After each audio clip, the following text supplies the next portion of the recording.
Welcome back to our study on the New Testament Canon. How did we get these 27 books? Tonight we're in lesson number 9, where we're going to continue our research into category 2, which contains the books that were at one time disputed. And in our last two sessions, we saw what the issues were with Hebrews and James and how they were finally accepted into the canon. And so tonight we want to start by looking into the issues of Second Peter. And so the first question is, what were the objections, that the third century Christians raised? Well, first of all, it appears that it was not widely circulated early on. In fact, Origen of Alexandria, during the early to mid third century, he was the first person that we have documenting it, who named the book by calling it Second Peter. But the only reason he would have done that would be according to whatever available evidences he had. And he actually regarded it as scripture. But he also knew about the issues, that there were some doubts that others had. In fact, these doubts continued for nearly 100 years after that. For example, Eusebius of the late 3rd and early 4th century, he was concerned that Second Peter was not quoted by name by the very early Christians, including the church fathers. And don't forget, as I just mentioned, Origen of the early part of the 3rd century, he was the first person that we actually see naming it with Peter's name on the letter. And then add to that Jerome. Jerome recognized that Second Peter contained stylistic differences when he was comparing it to First Peter. And then you have objections actually from more recent critics who claim historical and literary issues, because of the parallels with Jude, as well as some of the doctrinal difficulties. But let's go back and look at the primary issue of late circulation. In other words, there really wasn't early widespread use or circulation of Second Peter. Now, here's a quote from Eusebius, who was active in the early 4th century. Let's read his quote. One epistle of Peter is acknowledged as genuine, but we have learned that his extant second epistle does not belong to the canon. Yet, as it has appeared profitable to many, it has been used with other scriptures. And so, unlike Origen of the 3rd century, Eusebius, he did not consider Second Peter as scripture. And what's interesting is that Eusebius, he was a church historian. In fact, between him and Luke, some say that we don't have any other historian that could be comparable to them, to both of them. And so Eusebius, from Eusebius's point of view, Second Peter is not scripture. But he does recognize that it was profitable, and as a result, many people did use it, along with other scriptures. The fact of the matter is that it's true. We don't have a lot of very early evidence about this letter. But we do have a lot of evidence from the last half of the 2nd century. And so this tells us that it was not completely obscure. Clement of Alexandria, he used it, and it appears that he regarded it as scripture. There was also a document called the Letter of Churches of Lyons and Vienna, and in that document, it showed that they used it, as well as Firmilian of Caesarea, someone else by the name of Hippolyticus, if that's how you say it, of Rome, and you had Cyprian of Carthage. The point is that there is good documentation of widespread usage in the 2nd and into the 3rd centuries. And so this wide usage, it can't be ignored. Even though it's from the second half of the 2nd century, because the Orthodox Christians, they were especially on alert against new works claiming to be from Peter. And so there must have been some very convincing evidences that they were able to examine and recognize the book. Now, with regards to internal objections, there weren't any, not in the early church.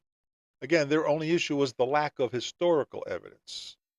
Internal objections came from modern critics, thinking about, well, what Peter possibly could have written and what they think he could not have written. We're talking about very subjective reasoning, which is built on a modern evolutionary concept of the early church's theology. It's all speculative, and there's nothing sufficient that could disprove Second Peter beyond reasonable doubt. And so in spite of the fact that there were some doubts in the 3rd century and the 4th century, they eventually overcame those doubts and they accepted it. You see, anytime a new book was trying to be introduced as apostolic, it would be someone trying to bring in a new doctrine or a twisted gospel. And the fact of the matter is that with Second Peter, there's no evidence that anyone tried to use this letter as a way to introduce, new or contradictory doctrine. In fact, Second Peter harmonizes with the other letters. And primarily it was a reminder of things that were already presented. Second Peter is a very interesting and it's a very unusual case. Because if you don't have early historical evidences with which you can establish this book, then the only thing that you can bank on is to know the specific conditions of what's going on during those first few centuries. Now, we already know how Christians treated their scripture. I mean, and we know how they had the mechanisms and the possibilities that existed at that time. And it appears that Christians were reliable in using everything at their disposal. And this is a key point. Admittedly, there's not a lot of evidence about Second Peter early on. And so because of that, it would be easy for a critic today to look at those doubts that, came about in the 3rd and 4th century and then say, you see, this is not scripture because they doubted it at one time. But the moment anyone does that, they're going to have to answer some very hard questions. Because if Second Peter is not scripture, then why was it added in the end? It was accepted as scripture by the majority of Christians eventually. If they had such doubts, why didn't they use those doubts, to stimulate uh, the Christians to use all of their tools to investigate everything that they could about this letter? And as a result, if their doubts weren't cleared up, then why not continue to discard the letter? But yet they turned around and they accepted it at a time, remember, when their lives depended on it, at a time when they were very eager to throw out whatever book that was causing any kind of a doubt. And this is why I said this is a key point. Trying to answer these questions is way more difficult than to accept the fact that there were evidences at their disposal, which helped them to come to their conclusion.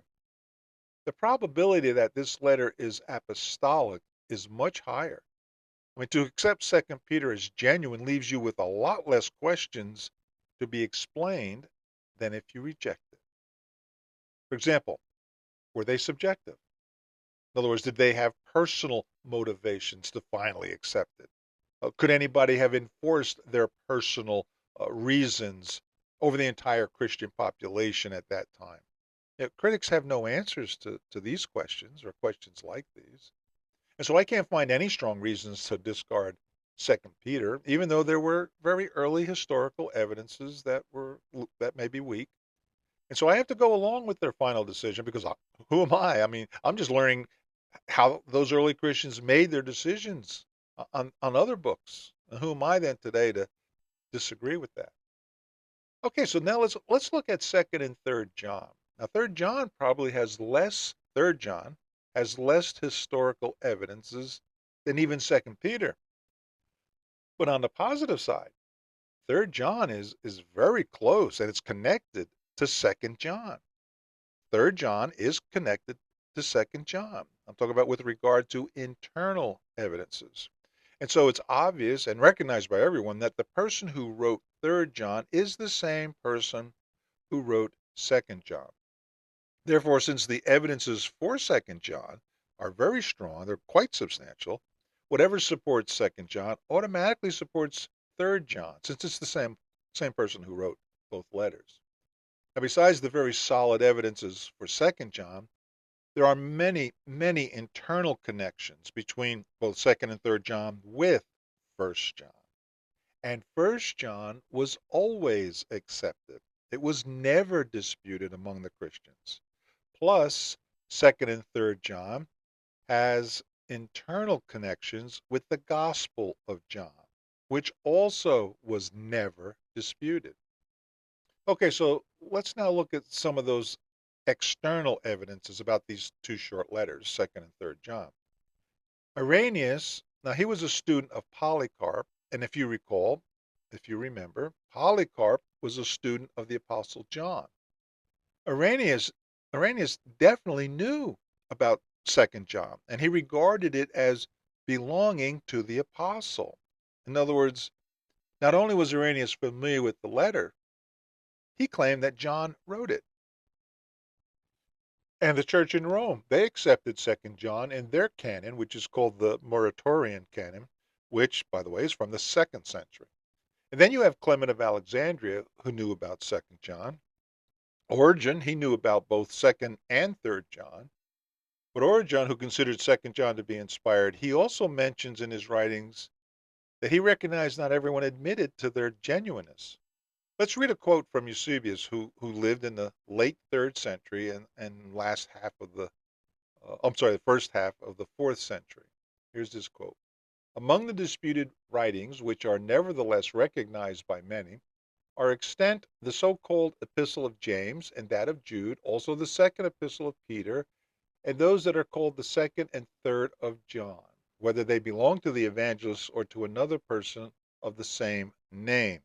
Excuse me. So he identifies 2nd and 3rd John belonging to the collection of the disputed writings, and he also indicates that in the case of these two letters, that they could belong to the Apostle John or to someone else whose name is John. Again, you see there are doubts about the authorship. And when you have doubts and you think that a letter was not written by an apostle, then immediately that questions its inspiration, about whether it should be included in the canon or not. But it's not enough just to say that there were some doubts. I mean, just because some regarded it as genuine and some did not, that's not enough for us, to discard it today. I mean, that may be easy for some to do, but you can't stop there. You need to answer other questions. Again, why were those letters included in the end, if there were doubts to begin with? The fact that Irenaeus regarded it as belonging to the Apostle John is very powerful evidence because he had direct access to Polycarp, who was a student of John. You're getting as close to the Apostle John as you can through Irenaeus. And when you look at those who did raise some doubts, you find that the doubts were raised only over internal evidences. They were very short letters, and their content could hardly be a big influence on Christian subjective thought. Therefore, their inclusion may be much better explained by the deep respect that they had to genuine apostolic writings rather than by anything that may be subjective. There are strong similarities of thought and style between these two letters, as well as with 1st John and the Gospel of John. And so all of this points to the same author. But one of the concerns was, well, the author of both letters, he calls himself the elder, rather than the apostle. And so as a result of that, in the latter time, some suggested that, well, this might mean the author was John the elder and not John the apostle. And maybe people could be mistakenly ascribing it to the apostle because, the same name. But again, that's only speculation. The testimony of Irenaeus on the authorship of 2nd John is too strong to be discarded just because of a negative speculation on the name John. By the way, there is no evidence that indicated that there ever was a person, John the Elder, who was not John the Apostle. And so the bottom line is that there is a good combination of external and internal evidences that point to the genuineness of both letters. The difficulties they had testified to the critical approach of the early Christians rather than against the letters. Therefore, there's no evidence to question the decision that was made, by the early Christians. Okay, let's talk about the letter written by Jude. Now, this one has some different issues. The precise date of this letter is impossible for anyone to determine accurately. There are arguments for a wide range when written, but it appears that most likely it was written between AD 65 and 80. The good news is that we have traces of its early use. In other words, it was used by Clement of Rome, who wrote First Clement, remember, in the first century. Also, the letter known as the Shepherd of Hermas quoted from it. You had Polycarp, he refers to it. And then you have a trace of it in the Epistle of Barnabas. Plus, you have Jude's letter accepted by the church in Rome being listed in their Muratorian canon. Tertullian, he knew of the letter, and he mentions Jude's use of Enoch, and he accepted it as genuine, in fact.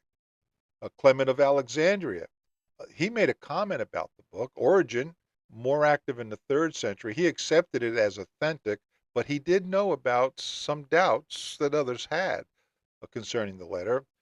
For example, Eusebius from Caesarea, by his time, he was less certain about its authenticity, and he classified it among the disputed books.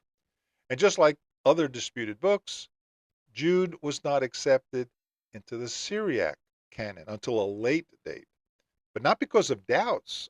No, this was rather because of the extremely cautious approach that the Eastern Church always took. I can't emphasize this point enough. Everyone was cautious about these books, but the Eastern Church appeared to be extremely cautious before accepting any book. Okay, so what were the objections, that were popping up in the third century? Well, first, the use of quoting Enoch in verse 14, which was an Apocrypha book. And second, Jude was probably alluding to something called the Assumption of Moses in verse 9. And I say possibly because Jude, he doesn't mention any document, by that name, but his mention about Moses's body, it's believed to have been written in something called the Assumption of Moses. The problem with that is there is no document that we have or know about with that name. Another objection was the very close similarities with Second Peter. For example, they were quoting from each other. And the question was raised, who's Jude? Can this book be inspired if it was written by Jude, who was not one of the 12? Now keep in mind, historical evidence indicates that the letter was used considerably in the early period before these doubts even arose. So these doubts were not based on negative historical evidences, such as in the case of James, but rather on suspicious internal evidence. But what's interesting is that these internal evidences were in the letter from the very beginning, before any doubts arose. For anyone to reject Jude today because of internal evidences alone, that's all there are, then one must explain these three facts. This book was not rejected for these same internal reasons from the very beginning. In other words, in the first century and even into the second century, there was no internal differences questioned. Fact number two, it was finally accepted by the majority in the end of the third century and beginning of the fourth century. And then finally, we're talking about it being accepted even by those who doubted it at that time. Why? I don't think anyone can satisfy or explain away these facts. On the other hand, just to be fair, are there any explanations concerning the quote that Jude made, from an Apocrypha book called Enoch? Well, what's interesting, Tertullian was so sure about Jude being genuine, in other words, inspired, he was ready to accept Enoch as scripture only because it was quoted by Jude. Well, obviously, Enoch is not scripture and was never considered part of the canon at any time. And yet, Jude does quote from it. How can we explain that? Well, first of all, it should be noted that the mere quoting of non-canonical books cannot be a reason to doubt the genuineness of the letter. In other words, it doesn't prove anything. For example, Paul, he quoted a rabbinical midrash commentary written about 500 BC. In 1 Corinthians 10, Paul said, let's read his quote. Let's see what he says there in 1 Corinthians. For they drank from the spiritual rock that followed them. We're very familiar with what Paul said there, right? That's from the Midrash about the rock that followed the Jews in the wilderness. Paul is quoting someone by the name of Rabbi Solomon, who was commenting on what Moses wrote in Numbers 20:10. But that statement itself, it's not found anywhere in the Old Testament. Paul also quoted pagan poets, in his speech when he was speaking to the Greek philosophers on Mars Hills in Athens. He said, "In him we live and move and have our being." Now that's a quote from an astronomical poem written by someone by the name of Arates, who apparently, it looks like, from what I've read, that Paul might have even known this poet personally. But he went further in that verse, quoting other Greek poets, where he said, "For we are indeed his offspring." And he didn't quit there. He refers to two magicians of Pharaoh who withstood Moses. And remember, by their names, Jannes and Jambres. In Second Timothy, rather, he says, "Just as Jannes and Jambres opposed Moses, so these men also oppose the truth." But the thing is that Jannes and Jambres, they're never mentioned in the Old Testament anywhere. Evidently, Paul got this from some non-canonical canonical source. The point is that in spite of all of this, Paul's letters were never rejected. They were never considered inferior at all by any early Christians. So does that mean then that we should reject First Corinthians and Acts today because Paul quoted non-canonical books?